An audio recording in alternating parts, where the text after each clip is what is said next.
കടപ്പുറത്ത് എത്തി പോലീസ്. എല്ലാ കുടിലുകളിലും നിങ്ങളെ തെരഞ്ഞു. അവസാനം അങ്ങാടിയിൽ അഹമ്മദ് ക പാർട്ടി ഓഫീസിൽ നിന്ന് കാര്യം പറഞ്ഞപ്പോഴാ പോലീസിന്റെ ശല്യം തീർന്നത്. നിങ്ങളെ സ്ഥാനത്ത് നമ്മളായിരുന്നെങ്കിൽ ഇപ്പൊ പേടിച്ച് പേടിച്ച് ചത്തേനെ. ആരെ പേടിക്കാനാ ജമാലെ? എനിക്ക് വേണ്ടി ഞാനൊന്നും ചെയ്യുന്നില്ലല്ലോ. അഗതികൾക്ക് വേണ്ടി അധ്വാനിക്കുന്നവൻ ദൈവമാർഗത്തിൽ യുദ്ധം ചെയ്യുന്നവനെ പോലെയാണെന്നാണ് മുഹമ്മദ് നബി പറഞ്ഞിരിക്കുന്നത്. ഇപ്പൊ ഒരു കാര്യം പിടികിട്ടി. എന്താ? നിങ്ങൾ മുസ്ലിം തന്നെ. നബിയുടെ കാര്യം പറഞ്ഞുകൊണ്ടാണോ? എങ്കിൽ ഭഗവത്ഗീതയിലെ 3-4 ശ്ലോകങ്ങൾ ചൊല്ലിത്തരട്ടെ. അല്ലോ വേണ്ട, അതൊന്നും മനസ്സിലാക്കാനുള്ള കഴിവ് നമുക്കില്ല.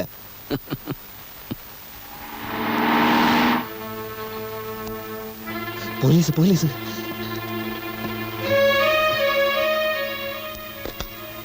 ഇവിടെ പണിയെടുക്കുന്ന തള്ളയല്ലത്.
എടുത്തോട്ടൊക്കെ എടുത്തോട്ടൊക്കെ.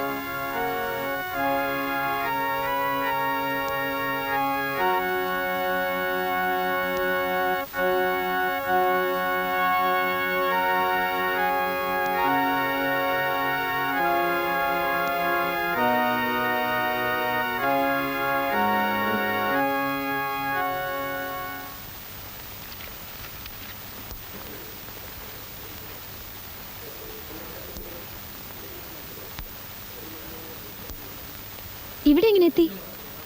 വേണമെന്ന് വെച്ചാൽ എവിടെ എത്താൻ പറ്റത്ത്? ഞാൻ ഇങ്ങോട്ട് പോന്നിട്ടുണ്ടെന്ന് ആരെങ്കിലും പറഞ്ഞോ? പറഞ്ഞു. ആര്? എന്റെ മനസ്സ്. അതിശയം തന്നെ കേട്ടോ. ഒന്ന് കണ്ടെങ്കിലെന്ന് ഞാൻ വിചാരിച്ചേ ഉള്ളൂ. അതാണ് ഈ മനപ്പുറത്ത് എന്ന് പറയുന്നത്. ആനി എന്നെ കാണണമെന്ന് വിചാരിച്ചു, ഞാൻ വന്നു. ടോണി മുരളീധരൻ നായരെ അറിയോ? ഏത് മുരളീധരൻ നായര്? കസ്റ്റംസിലെ. കസ്റ്റംസിലെ? ഓ കസ്റ്റംസിലെ മുരളീധരൻ നായര്. അറിയാം. ഡാഡിയുടെ സുഹൃത്താ. ഞാൻ പിന്നെ എപ്പോഴും ഫീൽഡ് വർക്കിലാണല്ലോ. ഈ കള്ളക്കടത്തുകാരുടെ ശല്യം ഉണ്ടേ, അതുകൊണ്ട് എപ്പോഴും കെയർഫുൾ ആയിരിക്കണം. ആനി നടന്നോളൂ. അല്ല, ഡാഡി ടോണിയെ പരിചയപ്പെടണം പറഞ്ഞിരിക്കുക. അയ്യോ, ഡാഡിയോടൊക്കെ എന്നെ പറ്റി പറഞ്ഞോ? എന്താ പേടിയുണ്ടോ? ഏയ് പേടിയൊന്നുമില്ല, പറഞ്ഞോന്ന് ചോദിച്ചതേ ഉള്ളൂ. പറഞ്ഞു. ഇനി കാണുമ്പോ വീട്ടിലേക്ക് കൂട്ടിക്കൊണ്ട് വരാൻ പറഞ്ഞിരിക്കുക എന്നോട്. അയ്യോ, അതൊക്കെ ഇനി ഒരു ദിവസം ആവാം. മാത്രമല്ല ഞാൻ ഒഫീഷ്യലായിട്ട് കുറച്ച് ബിസിയുമാണ്. ഒഴി വിട്ടുമ്പോൾ ഞാൻ അങ്ങോട്ട് ഫോൺ ചെയ്യാം, എന്നിട്ട് വരാം. ഇപ്പൊ ഞാൻ മറ്റേ വാ.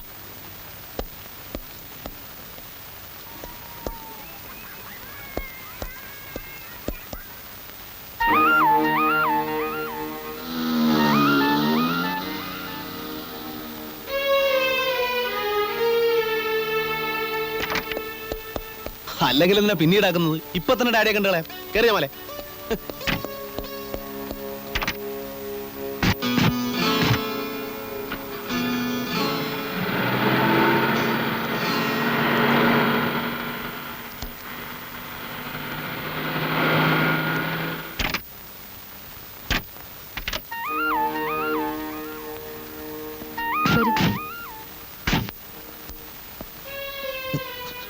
പോണ്ട പോണ്ട, ഇത് ചതിയാ. ഈ പെണ്ണ് മനഃപൂർവ്വം നമ്മളെ ചതിക്കാൻ കൊണ്ടുവന്നിരിക്കുക. വരുന്നേ. വരുന്നിടത്ത് വെച്ച് കാണാം. നീ വാ. ഡാഡി, ഇതാണ് ഞാൻ പറഞ്ഞ ടോണി. ഹലോ. പള്ളിയിൽ വെച്ച് കണ്ടതാ. ഞാൻ ഒരുപാട് നിർബന്ധിച്ചിട്ടാ വന്നത്. നന്നായി. ഞാനും ഒന്ന് കാണണമെന്ന് വിചാരിച്ചിരിക്കുകയായിരുന്നു. ഇത് mister Mathews, city police commissioner. I am Tony Louis. ഇത് ജമാൽ. ഹലോ. മാത്യൂസ് എൻ്റെ കസിനാ. ഞാൻ ഇറങ്ങാൻ തുടങ്ങുകയായിരുന്നു. ഞങ്ങൾ വന്നുകൊണ്ടല്ലോ. ഒരുപാട് ജോലിയുണ്ട്. നാട്ടിലെ കള്ളന്മാര് കൂടുമ്പോഴാണ് പോലീസുകാർക്ക് ജോലി കൂടുക. സത്യം ഇപ്പൊ അങ്ങനത്തെ ഒരു അവസ്ഥയിലാണ്. ഉവ്വോ. എന്നാ ഞാൻ ഇറങ്ങട്ടെ. ആ. പോട്ടെ ആനി, പിന്നെ കാണാം. ആ ഇരിക്കും ടോണി. Hello, hi Tony. ആനിയോട് കുറച്ച് കാര്യങ്ങൾ തുറന്ന് സംസാരിക്കണമെന്നുണ്ടായിരുന്നു. എന്നിട്ടാണോ തിരക്കുണ്ടെന്ന് പറഞ്ഞ് പെട്ടെന്ന് പൊക്കളഞ്ഞത്? അവിടെ ഡാഡിയുടെ മുമ്പിൽ വെച്ച് എന്ത് സംസാരിക്കാനാ? മാത്രമല്ല ആ ജമാലിന് നല്ല സുഖമില്ലായിരുന്നു. എന്താ ഇത്ര കാര്യമായിട്ട് പറയാനുള്ളത്? പറയാം. നാളെ വൈകുന്നേരം ഫ്രീ ആവോ? ഒരു 5 മണിക്ക്. എവിടെ കാണാമെന്ന് ഞാൻ രാവിലെ വിളിച്ച് പറയാം. Okay, good night. Good night.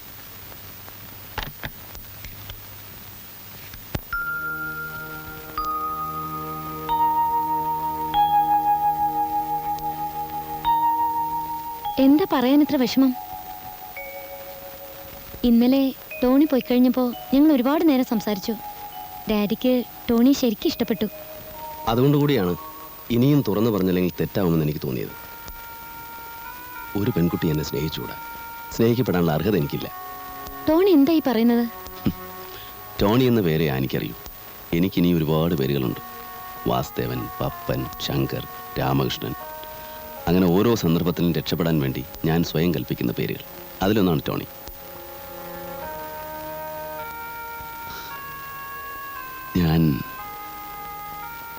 ഞാനൊരു കള്ളനാണ് അനി.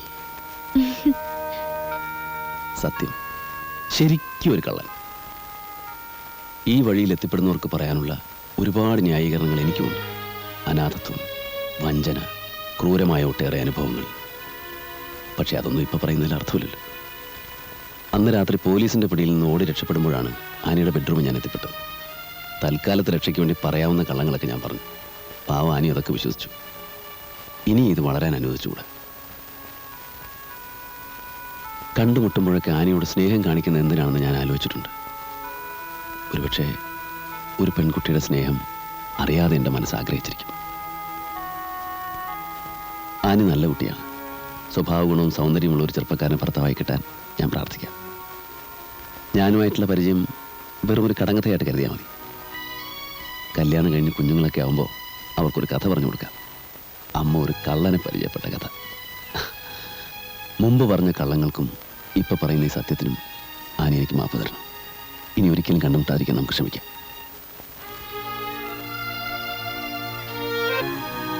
നിങ്ങളെപ്പോലെയുള്ള ലോക വിവരമൊന്നും ഞമ്മക്കില്ല. പക്ഷെ ഒന്നറിയാം, ഞാനും നിങ്ങളെ വിചാരിച്ച ഈ നാട് നന്നാവില്ല.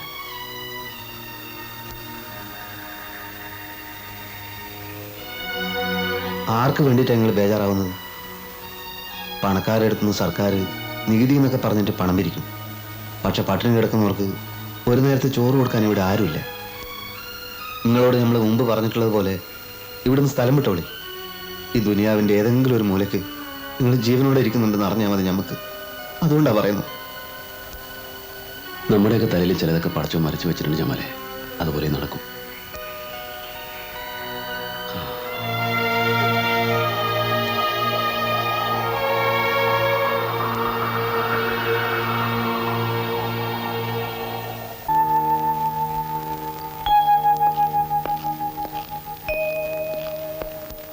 ഒരാൾ കാണാൻ വന്നിട്ടുണ്ട്.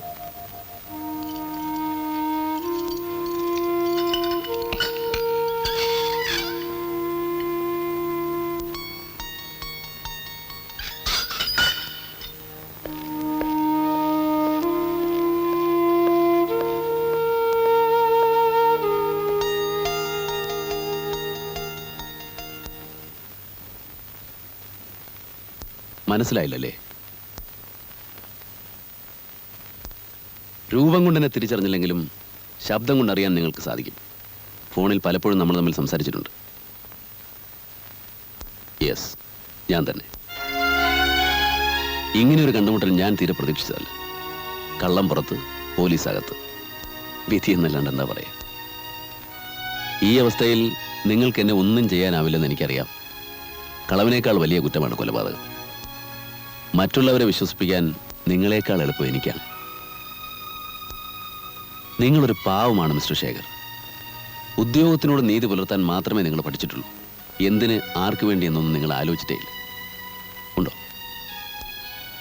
നിങ്ങൾ നിരപരാധിയാണെന്ന് എനിക്കറിയാം. എനിക്ക് മാത്രമേ അതറിയാവൂ. കോടതിക്ക് സാക്ഷിമൊഴികളെ വിശ്വസിക്കേണ്ടി വരുമ്പോൾ നിരപരാധികളും ശിക്ഷിക്കപ്പെടും. പക്ഷേ നിങ്ങൾ ശിക്ഷിക്കപ്പെടരുതെന്ന് എൻ്റെ മനസാക്ഷി എന്നോട് പറയുന്നു. നന്മയുടെ ഭാഗത്ത് നിൽക്കുക എന്നത് നീതിപാലകരുടെ മാത്രം കുത്തകയല്ല. അത് നിങ്ങൾ മനസ്സിലാക്കണം. ഞാൻ നിങ്ങളുടെ വീട്ടിൽ പോയിരുന്നു. നിങ്ങൾക്കൊന്നും സംഭവിക്കില്ല എന്ന് നിങ്ങളുടെ ഭാര്യയ്ക്ക് ഞാൻ വാക്ക് കൊടുത്തിട്ടുണ്ട്. അവരത് വിശ്വസിച്ചിട്ടുണ്ടോ ഇല്ലയോ എന്ന് എനിക്കറിയില്ല. കേസിന്റെ വിധി പറയുന്നതിന് മുമ്പ് നമുക്ക് വീണ്ടും കാണാം. Best of luck.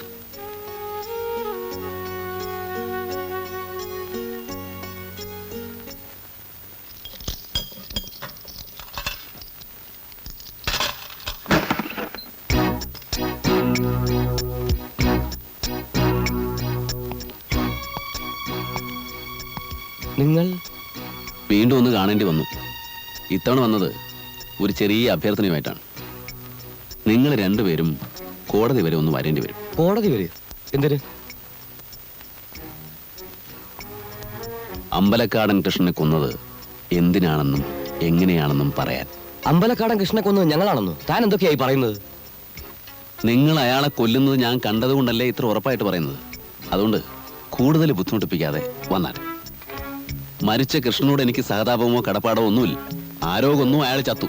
പക്ഷേ നിങ്ങൾ കോടതിയിൽ സത്യം പറഞ്ഞില്ലെങ്കിൽ ആ കേസിന്റെ വിധിയും കാത്തിപ്പോ സബ് ജയിലിൽ കിടക്കുന്ന ഒരു നിരപരാധി ഉണ്ടല്ലോ, ഇൻസ്പെക്ടർ ശേഖർ, അയാൾ ശിക്ഷിക്കപ്പെടും. നിങ്ങൾ കോടീശ്വരനാണ്, പ്രഗത്ഭനായ വക്കീലിനെ വയ്ക്കാം, ലക്ഷക്കണക്കിന് കാശ് മുടക്കി സാക്ഷികളെ വിലക്ക് വാങ്ങാം, അതൊക്കെ നിങ്ങളുടെ ഇഷ്ടം. പക്ഷേ തൽക്കാലം എൻ്റെ കൂടെ ഒന്ന് വന്നേ പറ്റൂ. ഇല്ലെങ്കിലോ? ഇല്ലെങ്കിൽ ഞാൻ കുറച്ച് ബുദ്ധിമുട്ടേണ്ടി വരും.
അന്നേ ദിവസം സംഭവം നടന്നത് പൂർണ്ണമായും നിങ്ങൾ കണ്ടോ?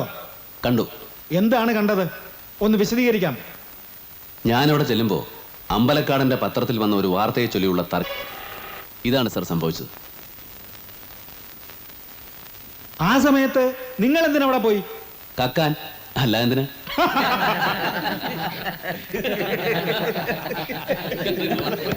സത്യമാണ്. ഇവിടെ പലർക്കും ഞാൻ ആരാണെന്ന് വ്യക്തമായിട്ടറിയാം. പല വേഷങ്ങളിലും അവരെന്നെ കണ്ടിട്ടുണ്ട്. പത്രങ്ങളും പോലീസും പിടികിട്ടാപ്പുള്ളി എന്ന് വിശേഷിപ്പിച്ച ആ കള്ളൻ ഞാൻ തന്നെയാണ്. ഇനിയും എത്ര കാലം വേണമെങ്കിലും എനിക്ക് അങ്ങനെ സ്വതന്ത്രമായിട്ട് ജീവിക്കാം. ഈ കീഴടങ്ങൽ മനഃപൂർവ്വമാണ്. ഇല്ലെങ്കിൽ നിരപരാധിയായ ഒരു മനുഷ്യൻ ശിക്ഷിക്കപ്പെടും. കാരണം അമ്പലക്കാടനെ കൊന്നത് ഇൻസ്പെക്ടർ ശേഖർ അല്ല എന്നറിയാവുന്ന ഒരേ ഒരു സാക്ഷി ഞാൻ മാത്രമാണ്. കള്ളനാണെങ്കിലും മനസാക്ഷിയുള്ളവനാണ് സാറേ ഞാൻ. ഇൻസ്പെക്ടർ ശേഖരനെ രക്ഷിക്കാൻ നിങ്ങൾ കെട്ടിച്ചമച്ചുണ്ടാക്കിയ കഥ അല്ല ഇതെന്ന് കോടതി എങ്ങനെ വിശ്വസിക്കും? നിയമം കുറേയൊക്കെ എനിക്കും അറിയാം സാർ. വ്യക്തമായ തെളിവുകളോടുകൂടി തന്നെയാണ് ഞാൻ ഇവരെ കോടതിയിൽ ഹാജരാക്കിയിരിക്കുന്നത്. നിരപരാധിയായ ഒരു മനുഷ്യനെ രക്ഷിക്കാൻ സ്വന്തം ജീവിതമാണ് ഞാൻ അടിയറ വയ്ക്കുന്നത്. തെളിവായിട്ട് ഒരു കള്ളനെ പിടിക്കാൻ ലക്ഷങ്ങളും കോടികളും ചെലവാക്കാൻ ഇവിടെ വകുപ്പുണ്ട്. പക്ഷേ അവൻ എങ്ങനെ കള്ളനായി എന്നറിയാൻ ആരെങ്കിലും ശ്രമിക്കാറുണ്ടോ? ആരും കള്ളനായി ജനിക്കാറില്ല സാർ. സാഹചര്യങ്ങളാൽ കള്ളനാക്കപ്പെടുകയാണ്. ഞാനും അങ്ങനെ തന്നെ. സർക്കാരിനെയും ജനങ്ങളെയും വഞ്ചിക്കുന്നവരെ ദൈവം പോലും ശിക്ഷിക്കുന്നില്ല എന്നുള്ള അറിവ്. നേരായ മാർഗത്തിലൂടെ ജീവിക്കാൻ ശ്രമിച്ചവർ പട്ടിണി കിടക്കുന്നത് കാണേണ്ടി വന്നപ്പോഴുണ്ടായ അമർഷം. അനാഥനായ എന്നെ കള്ളനാക്കിയ കാരണങ്ങൾ ഇതൊക്കെ തന്നെയാണ്. പക്ഷേ വയറ് വിശക്കുന്നവന്റെ എച്ചിൽ പാത്രത്തിൽ ഞാൻ ഇതുവരെ കൈയിട്ട് വാരിയിട്ടില്ല. പരിശോധിച്ച് നോക്കാം. ഞാൻ നടത്തിയിട്ടുള്ള ഓരോ കളവും ന്യായമായിട്ടുള്ളതായിരുന്നു. മാന്യതയുടെ കുപ്പായമിട്ട് നടക്കുന്നവർ പലരും എന്നേക്കാൾ വലിയ കള്ളന്മാരാണ്. മദ്യത്തിൽ മായം ചേർക്കുന്നവർ, നിരോധിക്കപ്പെട്ട മരുന്ന് വിറ്റ് കാശുണ്ടാക്കുന്നവർ, കള്ളക്കണക്ക് മാത്രം ബോധിപ്പിച്ച് ഇൻകം ടാക്സിന് വെട്ടിക്കുന്നവർ, എല്ലാവരും ഓരോ അർത്ഥത്തിൽ കള്ളന്മാരാണ്. ബഹുമാനപ്പെട്ട കോടതിക്ക് എന്നെ ശിക്ഷിക്കാം. തുറന്ന മനസ്സോടെ എല്ലാ സത്യങ്ങളും ഞാൻ ബോധിപ്പിക്കാം.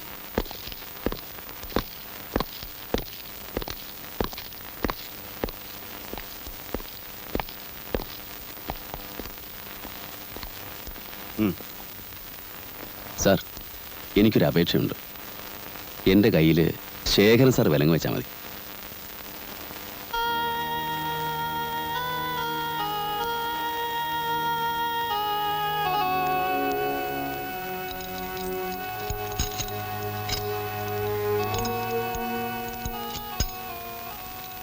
സാറിനെ ഞാൻ ഒരുപാട് വിഷമിപ്പിച്ചല്ലേ?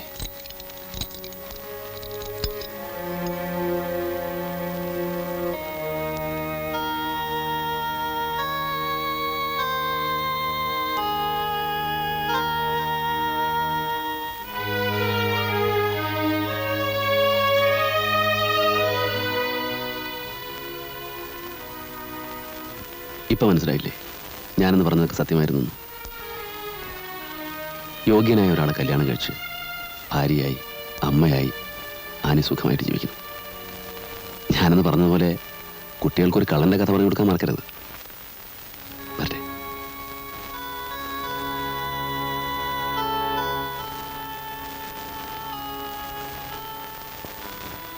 മനസ്സിൽ നന്മയുള്ളവരെ ദൈവം കൈവിടിയില്ല. എന്നെങ്കിലും ഒരിക്കൽ വീണ്ടും കാണാം.